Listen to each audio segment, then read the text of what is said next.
E hoje, Carlo Ancelotti convocou novamente a seleção brasileira. Jogos nos dias 10 e 14 de outubro contra Coreia do Sul e Japão, lá na Ásia, hein? Vamos ter que acordar cedo para acompanhar a seleção brasileira, que terá Bento do Al Nassr, Ederson do Fenerbahçe e Hugo Souza do Corinthians, os goleiros.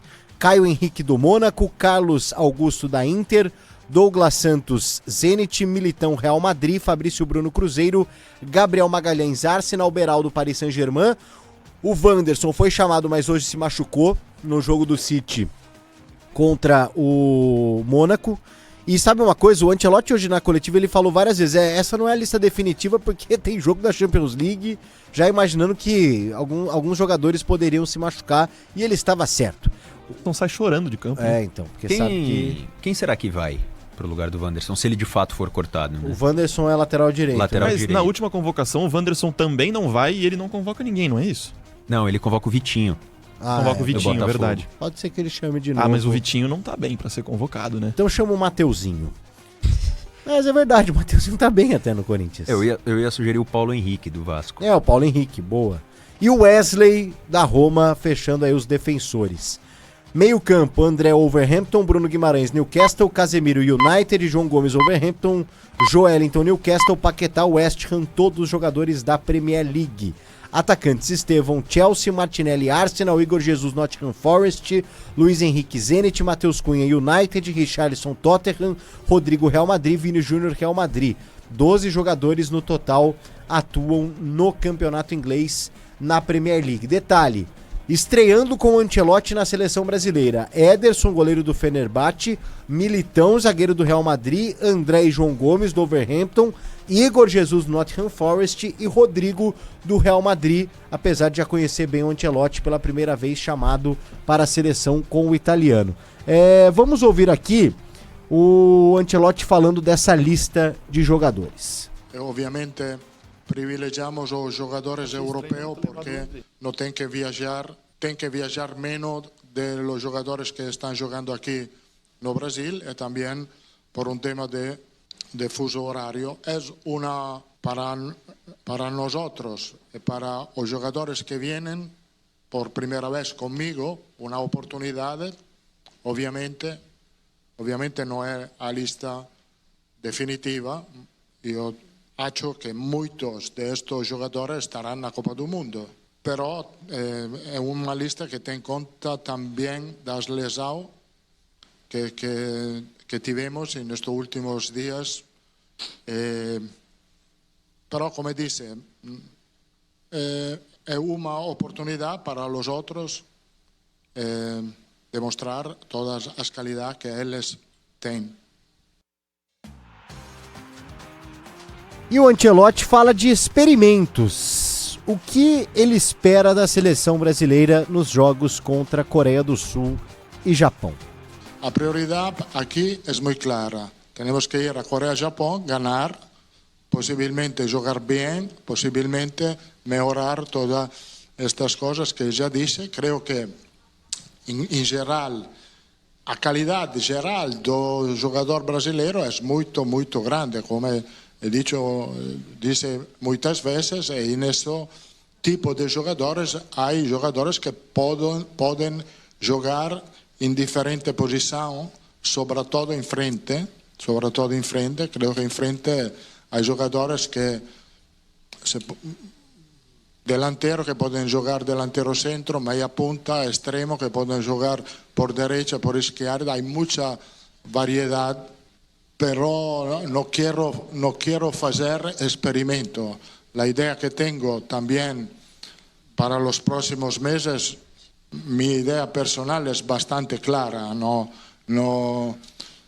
quiero inventar, porque el fútbol ya lo han inventado hace mucho tiempo. O Ancelotti sendo bem franco, né? O futebol já foi inventado. Ele não quer inventar absolutamente nada, quer a seleção jogando bem. O Brasil que não terá Alisson, machucado, goleiro com vaga cativa na seleção há bons anos. E o Ancelotti não tem muito segredo não com relação ao que ele fará no gol do Brasil. Hugo vai jogar um jogo, creio que vai jogar o segundo jogo. O primeiro jogo de volta a Ederson, que Ederson é um goleiro muito, muito importante para nós outros, um grande goleiro. E creio que um jogo lo vai jogar Ederson, o outro, se todo está bem, vai jogar Hugo, porque queremos verlo actuar com a camiseta do equipo nacional, que é uma camiseta que habitualmente pesa. Tá, então, o Hugo Souza deve ganhar oportunidade no segundo jogo, então, da seleção brasileira nessa data FIFA. O Ederson, voltando à seleção, primeira vez com o Ancelotti, será o titular no primeiro jogo. Ou seja, apesar de ter uma vaga cativa, me parece, na seleção nos últimos tempos, o Bento pode ficar fora da Copa, imaginando que Alisson, Ederson e Hugo Souza estão um pouco à frente. Eu acho que o Ancelotti acerta nesse ponto e fala bem, né? É importante testar o Hugo Souza com a camisa da seleção, que é uma camisa pesada. Por falar em camisa pesada, a 9 do Brasil é pesada, mas há algum tempo a gente vem sofrendo nesse quesito. E o Igor Jesus será observado pelo Ancelotti, tá muito bem no Nottingham Forest. E o Carlo Ancelotti também é muito franco nessa resposta dele sobre a posição de atacante no Brasil. E creio que o equipo nacional, em uma competição importante como a Copa do Mundo, tem que ter um delantero centro desta característica, muito forte em área, forte de cabeça, um jogador que luta muito, que tem qualidade em los duelos. Vi o jogo de Igor Jesus com Nottingham contra Betis. Eu gosto muito de seu jogo e por isso lo chamei.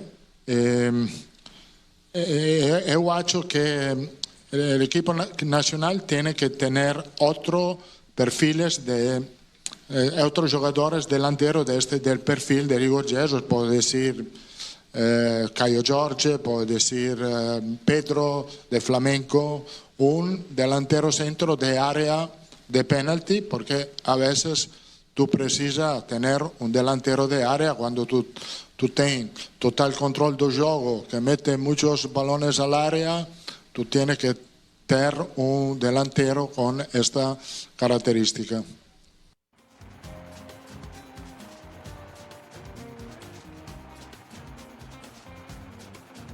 Tá aí, Carlo Ancelotti, assim, eu tenho uma opinião que a seleção brasileira tem o melhor técnico dos últimos tempos e talvez o pior leque de jogadores da história para esse grande treinador. É um grande encontro de jogadores medianos. A geração de 2010 a 2014 não é pior que essa, não? Não acho, não. Eu acho que pelo menos tinha algum tipo de carisma. Agora é uma coisa muito Premier League. Eu acho que não é a pior geração da história, sabe? Mas eu acho também que não é nada demais. O João Gomes é da sanfona, não é jogador. Eu acho, inclusive, Pedro, já que você tocou nesse ponto, eu vou falar uma coisa que eu estava engasgado aqui para falar. Impressionante como a seleção brasileira não conseguiu renovar os goleiros, né? A gente vai para mais uma Copa com Alisson e Ederson. O Ederson que já saiu do Manchester City. Eu nem acho o Ederson um mau goleiro, tá? Eu acho ele muito bom, inclusive. Já são goleiros 30 mais. Mas e assim, aí surge o Bento. Aí o Bento, nossa, agora vai, o goleiro novo e tal. Aí vai pro Al Nassr, ele também não vira tudo aquilo que a gente esperava. Agora então, o Hugo Souza, que é um goleiro o Hugo Souza, jovem. Mas também não é acho que não talvez são a gente goleiros tenha do nível do renovação Alisson a partir e do de agora, Ederson. né? Hugo Souza e Brasão talvez sejam. O Brasão surge como um possível e provável, eu diria, nome aí de seleção brasileira nos próximos pro anos. Hugo Souza, ele ser titular, é claro que é uma baita oportunidade, mas pro Corinthians é péssimo, né? Sim. Pensando no clube Corinthians, pro Corinthians é péssimo que o Hugo Souza seja titular no segundo jogo ainda, porque tem o Corinthians e Santos no dia seguinte. Então é 100% de certeza que ele não joga, né? Porque ele tem que fazer uma viagem... Mas mesmo se ele for reserva, é difícil, assim, de voltar depois. Ele teria que fazer uma viagem de 24 horas ali. De 20 horas, não sei quanto é do Japão pra cá. São várias horas. Várias horas. Tanto que o Ancelotti justifica, né? Ele só chama 2 jogadores do futebol brasileiro, Hugo Souza e Fabrício Bruno, por conta disso, né? Mas alguns nomes que eu achei que poderiam estar nessa lista é o Vitor Roque. Eu acho que ele não sei se ele chamaria agora, mas se ele fosse chamar, ele pesou essa questão do futebol fuso horário. brasileiro. Eu acho também que o Ancelotti, isso é visão, né? Acho que o Ancelotti não enxerga o Vitor Roque na próxima Copa, em 2026. Então, ele enxerga o Igor Jesus, por exemplo, mais próximo da Copa do que o Vitor Roque. Mas se o Vitor Roque termina essa temporada como campeão da Libertadores e artilheiro, Sim, ele se credencia. ele se credencia. Sim, Porque existe essa possibilidade. sim. Temos vagas em aberto ainda. Deve ter o quê? Umas 6 vagas em aberto? Talvez? Mas assim, é uma seleção que permite que... Porque, cara, é muito jogador médio, então qualquer fenômeno que surgir, acho que não vai surgir.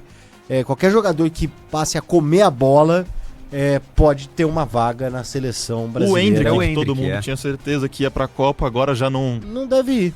E é por conta de minutagem no Real Madrid, né? É o malefício de você estar no maior clube do mundo. Ele tá voltando de lesão, já tá à disposição lá do Xabi Alonso, mas dependendo do que acontecer, o melhor pro Endrick seria ser emprestado, né? Quem tá ganhando mais oportunidade agora é o Mastantuono, Sim. o Arda Güler, que começou a ter muitas oportunidades. Todo mundo então, passou na frente do Endrick. Nessa lesão do Endrick, todo mundo acabou passando na frente dele. Eu cheguei a ver uns rumores de que o Newcastle estaria interessado nele. Seria ótimo. Seria uma opção, tendo em vista que o Newcastle tem só um centroavante, que é um cara de 2 metros de altura e não é o mesmo estilo que o Endrick. Então são... É o Wilson lá? Não, é um centroavante alemão que veio do Stuttgart. Ele tem 2 metros de altura, custou... Wolf Made. Isso aí. Ele custou 85 milhões de euros. Eles contrataram Voltemade. Eles contrataram ele pro lugar do Isaac, que acabou indo pro Liverpool. Então são 2 centroavantes muito diferentes. E o Endrick conseguiria ganhar dele numa disputa. Sim. E é Premier League, né? E assim, a gente tem 12 jogadores da Premier League, exatamente. então significa que o Ancelotti gosta um pouco de lá. Gosta um pouquinho. Ele que treinou o Everton recentemente. Treinou o Everton, foi treinador Já treinou o Chelsea também. Tem o conhecimento.